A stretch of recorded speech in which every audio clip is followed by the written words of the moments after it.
Reportagem, uma apuração que se traduziu numa reportagem da Andréa Sadi e do Valdo Cruz conta essa história. Era um evento na presença de Xi Jinping, de Lula, de integrantes do governo. Janja estava presente e não estava prevista fala, não tinha previsão de fala de ninguém.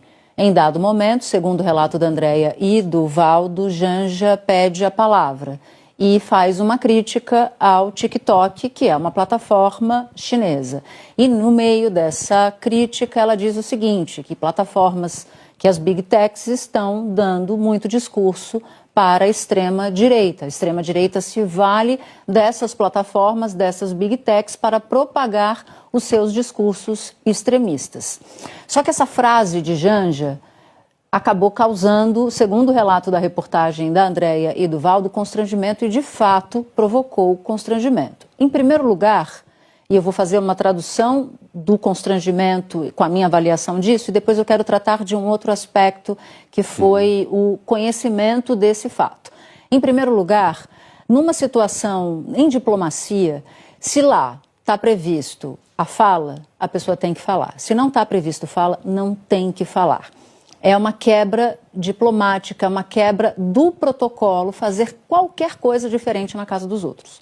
Sabe quando a gente aprende desde pequeno que a gente não pode fazer na casa dos outros algo que possa incomodar o dono ou a dona da casa? Em diplomacia, isso é levado ao paroxismo, ou seja, à extremidade, ao exagero. Não se pode. Porque isso pode causar arestas, isso pode atrapalhar alguma negociação ou isso pode incomodar bastante o anfitrião, o que foi o caso, segundo o relato de pessoas do governo, ouvidas pela Sadi e pelo Valdo. Por que Janja pediu a palavra? E por que pediu a palavra para tropeçar ou escorregar numa casca de banana? É função de um integrante do governo? Não. Atrapalhar o protocolo? Não. Muito menos de uma primeira-dama. Vamos pensar aqui em outros parceiros de presidentes ou chefes de Estado. Você vai imaginar, por exemplo, vamos pegar aqui Angela Merkel, que foi a mulher mais poderosa do mundo durante o período em que governou a Alemanha. O marido de Angela Merkel, o discretíssimo professor de física quântica, nunca apareceu quebrando o protocolo e pedindo a palavra quando não estava previsto palavra de ninguém. Vamos para um outro, Hillary Clinton, que já era uma política tradicional dos Estados Unidos, casada com o então presidente Bill Clinton. Se passasse por uma situação dessa, seria alvo de uma chuva de críticas. Vamos para a primeira-dama do homem mais poderoso de hoje, que é Donald Trump, Melania, se fizesse a mesma coisa. Portanto, Janja está sendo alvo de crítica interna por ter atravessado um samba em que não era para ser tocado samba naquela reunião. Não foi chamada para isso. Não foi chamada para isso. Isso é um aspecto da coisa, né? O papel de Janja no governo, porque isso reabre uma série de críticas que são normalmente feitas a ela. A outra é o fato de isso ter ido parar na imprensa graças a uma apuração diligente de dois excelentes jornalistas.